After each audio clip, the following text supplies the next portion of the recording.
ఒక గ్రామంలో రామయ్య అనే ఒక వృద్ధుడు ఉండేవాడు. అతను చాలా సానుభూతిగల వ్యక్తి. వృద్ధుడైనా అతని మనసు ఉల్లాసంగా ఉండేది.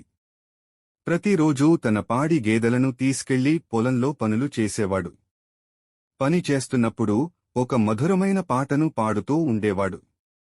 ఆ పాటను వినగానే చుట్టుపక్కల పిల్లలు, పక్షులు కూడా ఆనందంతో ఊగిపోతుండేవారు.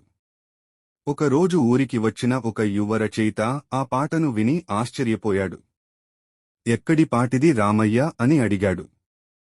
రామయ్య నవ్వుతూ చెప్పాడు, ఇది నేను చిన్నప్పటినుంచి పాడే పాట.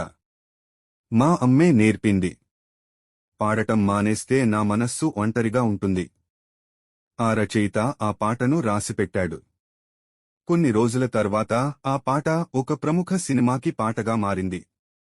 దేశవ్యాప్తంగా ప్రజలు ఆ పాటను వినసాగారు. ఎవ్వరికీ తెలియకపోయినా ఆ మధురమైన గానం వెనుక రామయ్య ఉన్నాడని రచయిత మాత్రం ఎప్పటికీ మర్చిపోలేకపోయాడు.